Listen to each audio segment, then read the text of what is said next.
Ustaz, bagaimana cara kita mengetahui seseorang itu jodoh kita atau enggak? Bagaimana ciri-ciri jodoh dan seterusnya juga?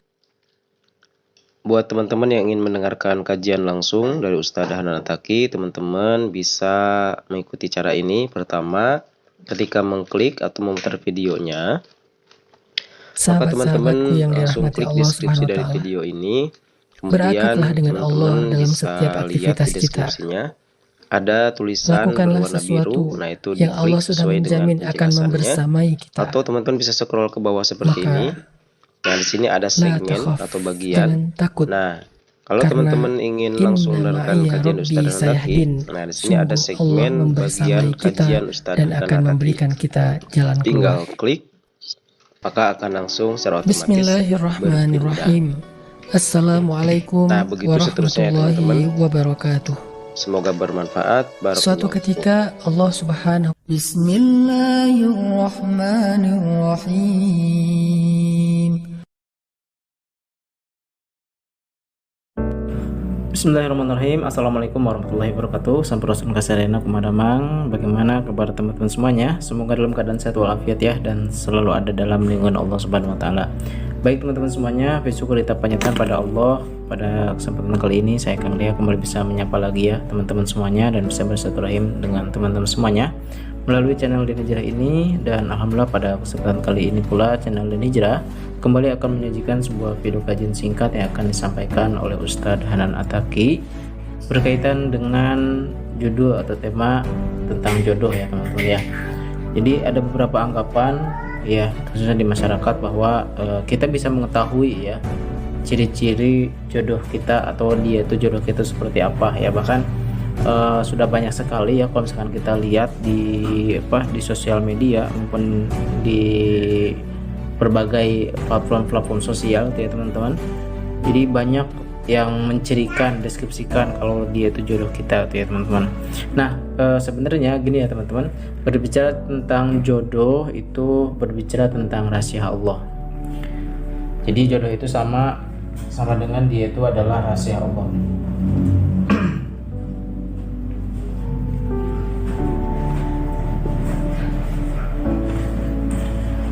Ini sama halnya dengan yang lainnya teman-teman, kayak misalkan rezeki, maut, itu juga sama ya, merupakan rahasia dari Allah Subhanahu wa taala, dan semuanya itu sudah ditetapkan oleh Allah Subhanahu wa taala ya, sudah ditetapkan di Lauhul Mahfuz ya. Bahkan jauh sebelum kita diciptakan itu Allah sudah menetapkannya, atau sebelum kita diturunkan ke dunia ini ya teman-teman. Jadi Allah itu sudah menetapkan ya bahwa ada jodoh kita gitu ya teman-teman. Nah paling yang harus kita lakukan adalah bagaimana berarti ikhtiar kita ya teman-teman. Kenapa misalkan ada ada upaya, ada usaha ya untuk bagaimana kita bisa sampai kepada jodoh kita atau rezeki kita. Nah itu adalah merupakan suatu hal yang diperintahkan oleh Allah Subhanahu wa taala gitu ya. Karena dengan kita berusaha ya, dengan kita bagaimana mencari jalan ya untuk bisa bertemu atau mendapatkan rezeki termasuk jodoh ini, itu nanti akan menjadi satu nilai pahala tersendiri di hadapan Allah Subhanahu wa taala. Asal dengan catatan berarti kan bagaimana kita mengusahakan, mengupayakan, yaitu tentu dengan yang dibenarkan oleh Allah Subhanahu wa taala gitu ya teman-teman.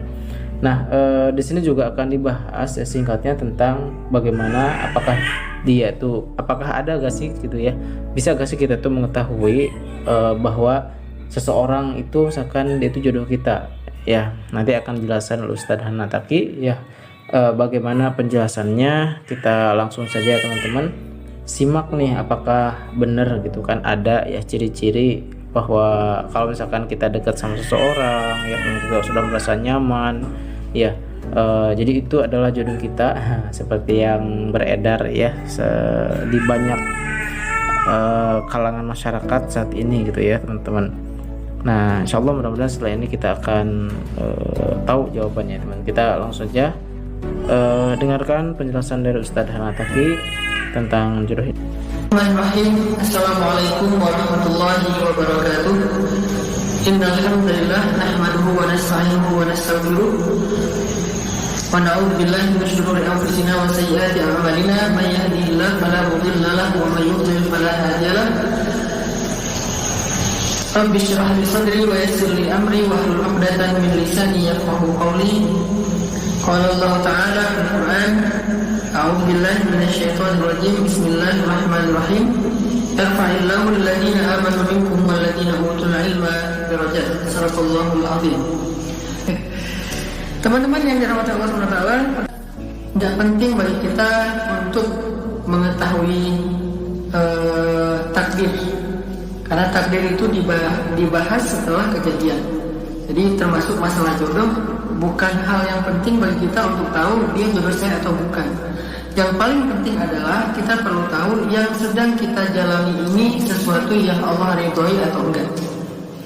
Yang sedang kita jalani ini prosesnya sesuai dengan syariat Allah atau enggak. Itu yang penting kita cari tahu. Jadi bukan dia jodoh saya bukan ya, itu bukan urusan kita, itu rahasia Allah.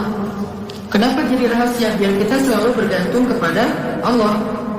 Begitu juga tentang hasil dari sebuah ikhtiar kita, itu rahasia Allah, agar kita selalu berdoa dan bergantung kepada Allah. Begitu juga tentang rezeki, maut dan seterusnya, itu semuanya rahasia Allah yang kita nggak tahu kecuali setelah kejadian.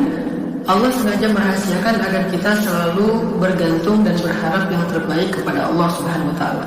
Begitu juga tentang masalah jodoh. Jadi pertanyaan apakah dia jodoh saya atau tidak, itu adalah pertanyaan takdir, dan mempertanyakan takdir sebelum itu terjadi adalah salah. Jadi nggak ada jawaban yang benar. Jadi pertanyaan yang salah, tidak ada jawaban yang benar. Jadi kalau saya bilang, oh ya itu jodohnya Mbak, salah. Saya katakan itu kayaknya bukan deh, salah juga. Kenapa? Pertanyaan yang salah tidak ada jawaban yang benar. Kenapa pertanyaannya salah? Karena mempertanyakan sesuatu yang belum terjadi, dan itu bukan bagian kita, bukan kapasitas kita, bukan dalam kemampuan ilmu kita. Sehingga serahkan saja itu kepada Allah. Siapa yang akan menjadi jodoh kita, serahkan kepada Allah.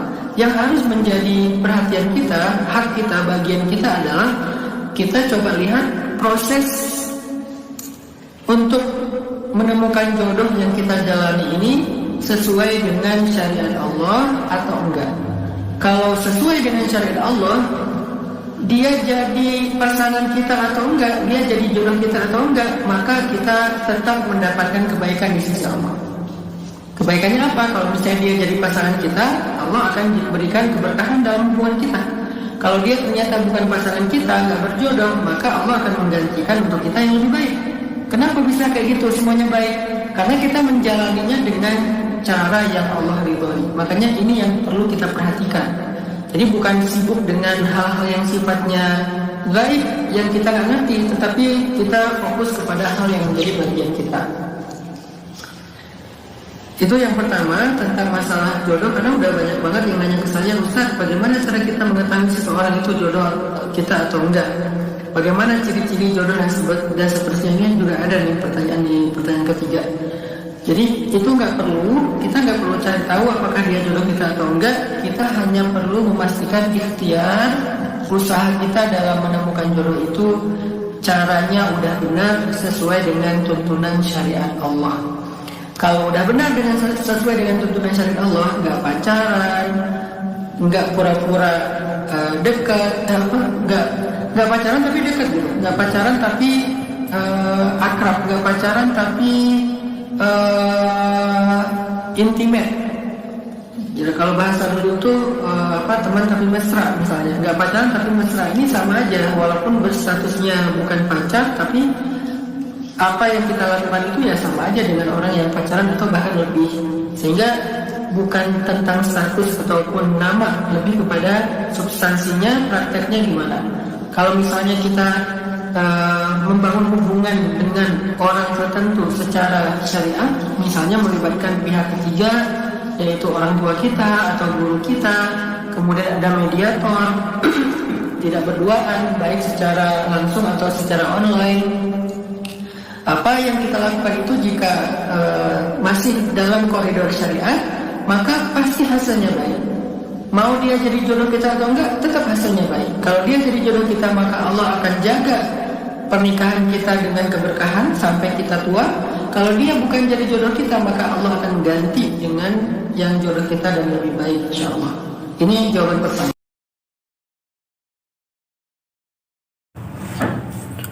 Baik teman-teman semuanya, dipotong sebentar ya. Ya ternyata kita dari penggalan ini ya bisa kita dapatkan jawabannya bahwa sebenarnya kita tidak bisa tuh cari tahu bahwa dia itu adalah jodoh kita. Itu yang pertama ya.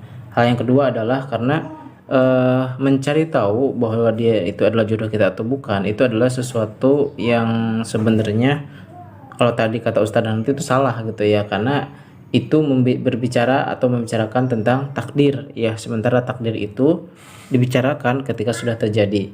Nah, yang kedua, yang berikutnya adalah bahwa jodoh itu rahasia Allah, yang mana yang di sini harus kita perhatikan adalah bagaimana upaya usaha kita, ikhtiar kita ya, kita memperhatikan ya proses segala macamnya apakah sesuai syariat atau tidak gitu ya.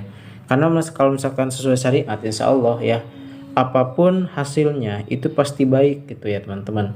Walaupun misalkan dalam suatu prosesnya, contoh misalkan dalam proses jodoh ini ada disebut ta'aruf, walaupun nanti tidak jadi proses itu, tapi pasti nanti bakal terjadi kebaikan.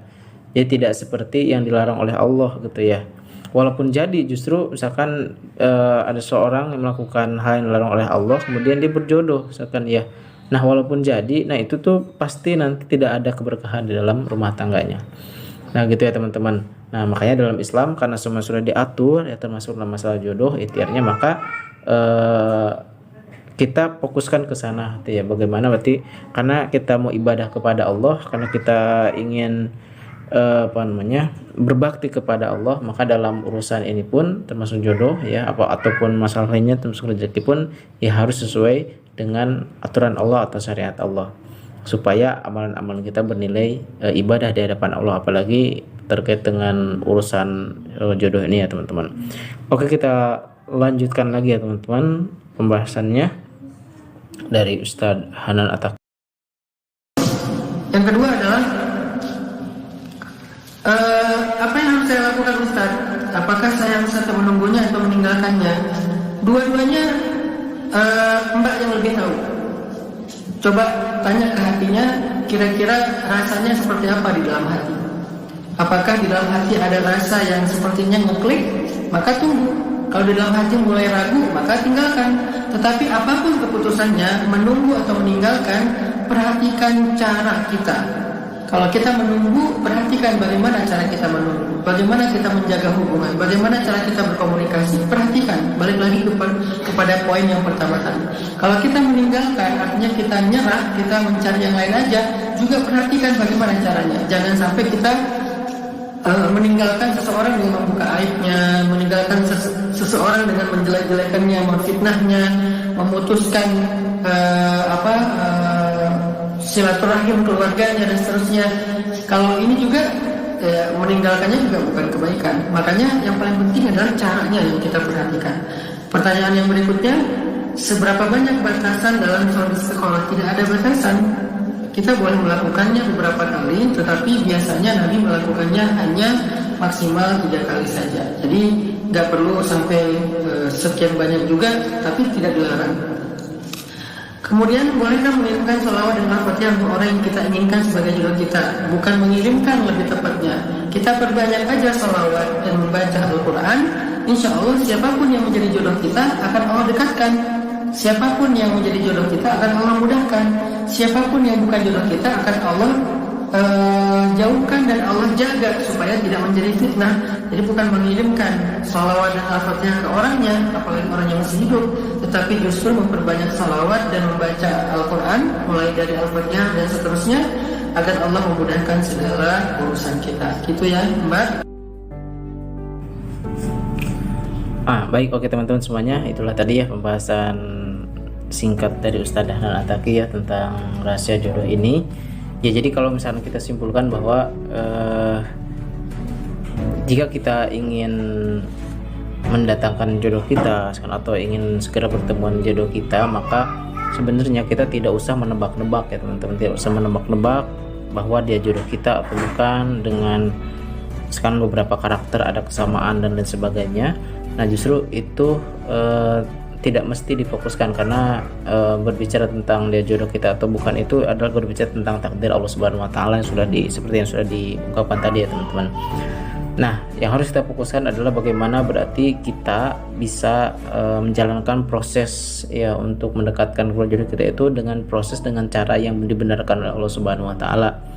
Iya. Kemudian kalaupun kita sudah dekat dengan seseorang, berarti kan itu ada dua pilihan, bisa ditinggalkan atau tetap berhubungan tapi dijaga ya bagaimana cara komunikasi atau berinteraksi atau bergaulnya dengan tidak melanggar syariat dari Allah Subhanahu wa taala.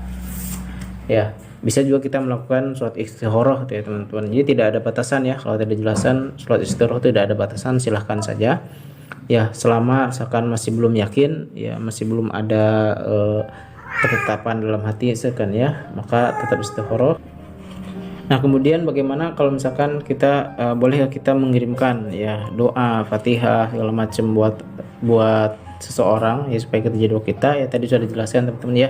Justru bukan mengirimkan sholawat atau Fatihah ya teman-teman, tapi perbanyaklah kita membaca sholawat, baca Fatihah ya, dengan tujuannya mudah-mudahan Allah mengampuni kita, dan juga mudah-mudahan dengan itu insya Allah Allah akan memudahkan. Baik, itu saja yang bisa disampaikan ya teman-teman. Betul. Baik teman-teman semuanya, kita lanjutkan kepada nasihat berikutnya ya. Kalau sebelumnya ini nasihat tentang bagaimana ketika kita sebelum mendapatkan jodoh ya teman-teman, atau menemukan jodoh. Nah, nasihat berikutnya adalah ketika sudah berumah tangga. Baik, kita langsung saja dengarkan nasihatnya. Barakallahu fikum. Bismillahirrahmanirrahim. Assalamualaikum warahmatullahi wabarakatuh. Malam ini saya pengen mengajak sahabat-sahabat untuk merenungkan sebuah nasihat yang menjadi solusi dalam masalah rumah tangga. Dan nasihat ini juga bisa menjadi bekal bagi kita yang masih single, agar kelak ketika kita memiliki pasangan, kita bisa menjadikan ini sebagai hikmah untuk menyelesaikan masalah-masalah rumah tangga kita ke depan. Nasihat ini adalah tentang apa yang harus dilakukan ketika kita mengalami keributan dalam rumah tangga. Ketika seorang suami marah kepada istrinya, atau ketika seorang istri kecewa dan sakit hati terhadap suaminya.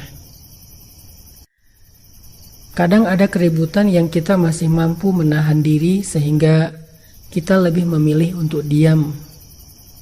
Ada keributan yang kadang membuat kita merasa sangat sedih dan terpukul selama berhari-hari. Tapi ada juga keributan yang kadang membuat kita lemah dan akhirnya berpikir untuk berpisah.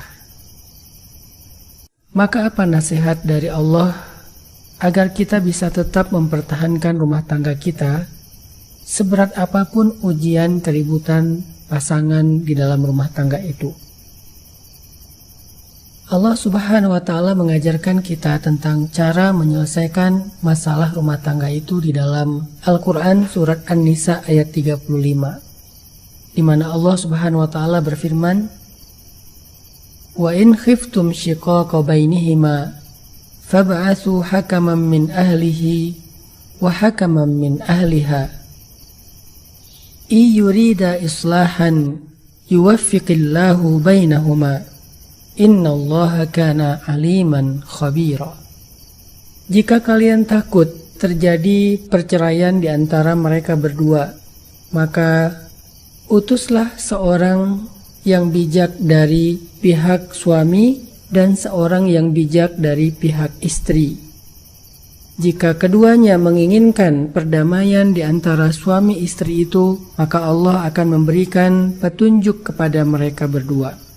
Sesungguhnya Allah Maha Mengetahui lagi Maha Teliti. Shadaqallahul Azim. Saya pernah menyampaikan bahwa ketika kita punya masalah, maka jika kita bingung dalam menentukan pilihan dalam masalah-masalah hidup kita itu, lakukanlah 3 hal. Yang pertama, istikharah. Mintalah petunjuk kepada Allah Subhanahu wa Ta'ala dengan sholat istikharah.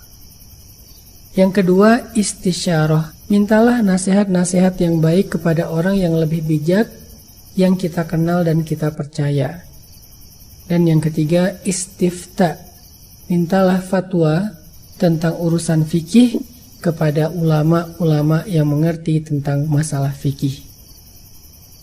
Seperti yang diceritakan di dalam surat Al-Mujadalah atau Al-Mujadilah, ketika ada seorang sahabiat perempuan di kalangan sahabat dizihar oleh suaminya. Zihar itu adalah model talak yang terjadi pada masa jahiliyah, yaitu dengan mengatakan istri bagi dia adalah seperti ibu, artinya sudah menjadi haram selamanya.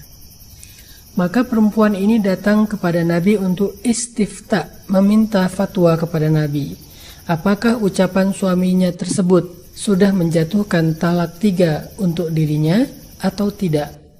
Maka ketika dia datang kepada Nabi, dan Nabi adalah orang yang la yantiqu anil hawa in huwa illa wahyun yuha, yang tidak berbicara dengan emosi hawa nafsu tetapi berbicara dengan wahyu, menyampaikan keputusan fatwa terhadap keadaan perempuan ini bersama dengan suaminya sesuai dengan wahyu yang diturunkan Allah kepada beliau di dalam surat Al-Mujadalah atau Al-Mujadilah. Itu namanya istifta.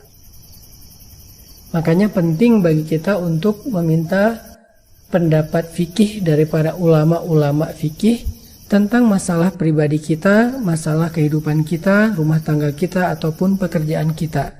Lalu setelah kita meminta fatwa dari mereka, kita ikuti. Insya Allah dengan begitu Allah akan berikan kepada kita jalan keluar dalam masalah kita. Nah, dari 3 sikap yang kita lakukan untuk menentukan pilihan-pilihan hidup tadi, yang nomor 2-nya adalah istisyarah. Inilah yang dimaksud di dalam surat An-Nisa ayat 35. Meminta pertolongan kepada orang yang lebih bijak. Apakah sekedar meminta nasihat atau bahkan sampai meminta mereka untuk menjadi wakil kita dalam menyelesaikan masalah antara kita dengan seseorang. Maka salah satu poin penting yang muncul dari nasihat ini adalah kita harus berteman dekat dengan orang solih. Kita harus kenal sebanyak mungkin orang yang lebih solih dari kita, orang yang lebih bijak dari kita, orang yang lebih banyak pengalaman hidupnya dari kita, dan kita menjadi orang yang bersahabat dengan dia. Agar ketika kelak kita punya masalah, dia insya Allah akan menolong kita dengan sepenuh hati. Inilah pentingnya memiliki teman yang solih, teman yang punya ilmu agama, teman yang lebih baik akhlaknya, teman yang lebih bijaksana daripada kita, karena mereka adalah lentera bagi kita ketika kita kehilangan cahaya dalam kehidupan. Sehingga ketika di dunia saja kita merasakan betapa pertolongan mereka itu penting dalam menyelesaikan masalah hidup kita, apalagi kelak di akhirat. Orang yang solih, ketika dia masuk ke dalam surga, dia akan mencari sahabat-sahabatnya selama hidup di dunia agar bisa menikmati surga bersama-sama. Kalau dia tidak menemukan sahabatnya di dalam surga, maka dia akan meminta kepada Allah agar diperkenankan untuk menolong sahabatnya supaya bisa masuk surga bersama dengan dia. Itulah pentingnya berteman dengan orang soleh. Jadi coba kita renungkan firman Allah di dalam surat An-Nisa ayat 35 ini agar menjadi bekal kita dalam berumah tangga, dan bagi yang sudah berumah tangga menjadi nasihat untuk menyelesaikan masalah rumah tangganya. Barakallahu fiik. Baik, alhamdulillah itu tadi ya teman-teman semuanya pembahasan dari Ustadz Hanan Attaqi tentang nasihat ya. Khususnya tadi adalah nasihat yang dimaksudnya adalah nasihat bagaimana agar kita bisa mempertahankan rumah tangga kita, tentunya bagi yang sudah berumah tangga ya, dan juga bagi yang belum, tentu ini juga akan menjadi suatu hikmah, akan menjadi suatu pengetahuan atau ilmu ketika kita berumah tangga nanti, maka nasihat ini sangat diperlukan. Oke teman-teman, jika kita simpulkan tadi bahwa ya Ustaz Dahlan At-Taki itu menjelaskan ketika kita punya suatu permasalahan, jadi kita punya masalah, jelas ya. Dalam hidup pasti kita punya masalah. Nah, ya, punya masalah. Tetapi dijelaskan tadi bahwa ya Allah sendiri juga menjelaskan An-Nisa bahwa ketika kita punya suatu permasalahan, maka hal yang pertama kali yang harus kita lakukan adalah pertama lakukan istighfar. Lakukan istighfar atau memohon petunjuk ya kepada Allah dengan cara ya sholat ya langsung memohon petunjuk kepada Allah. Yang kedua adalah ketika setelah kita melakukan istighfar ya, maka kita harus melakukan yang disebut dengan istisyarah. Setelah melakukan istighfar ya, kita melakukan istisyarah.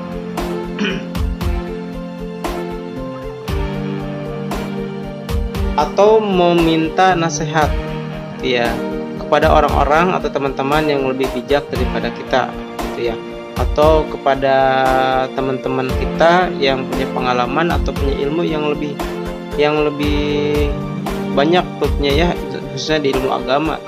Nah, yang ketiga adalah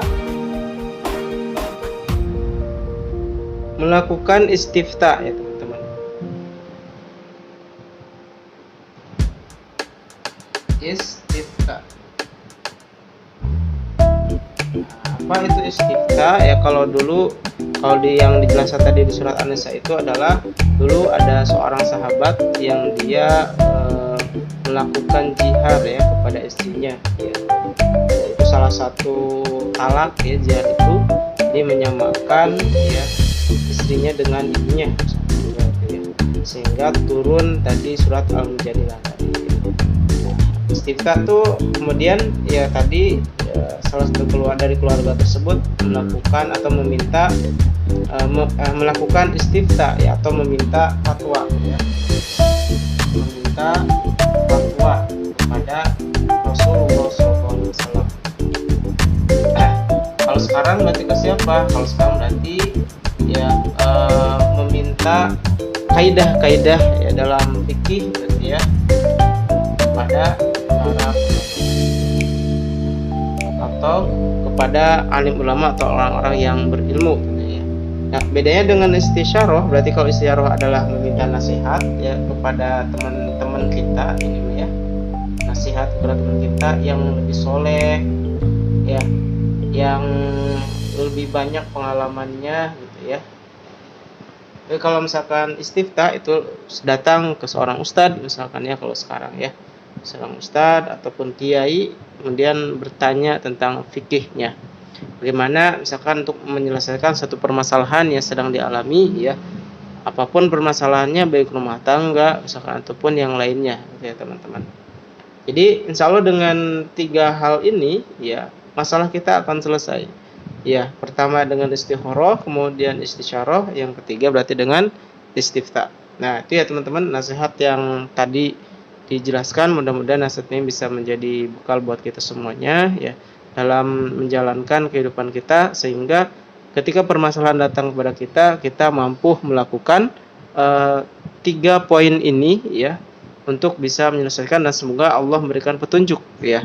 Karena kalau misalkan sudah melakukan ini gitu ya, baik istikharah, istisyarah, istifta ya, itu insya Allah pasti akan memberikan petunjuk ya untuk bisa menyelesaikan semua permasalahan-permasalahan yang sedang kita hadapi saat ini. Baik, itu saja yang bisa disimpulkan untuk video kali ini. Terima kasih buat teman-teman yang sudah menyimak dari awal sampai akhir. Mudah-mudahan ada manfaatnya. Silakan di-share ke teman-teman yang lainnya apabila video ini bermanfaat, dan semoga ini menjadi amal jariah buat kita semuanya. Jangan lupa senantiasa doakan saudara-saudara kita di Palestina, mudah-mudahan mereka semua dilindungi oleh Allah Subhanahu wa taala, diberikan ketabahan, dan yang wafat ya diberikan surga Firdaus dan menjadi ahli surga semuanya, termasuk kita yang ada di sini semoga diselamatkan dan kita dimampukan suatu saat nanti untuk bisa menolong mereka. Barakallahu fikum. Amin ya Allah ya Rabbal alamin. Assalamualaikum warahmatullahi wabarakatuh.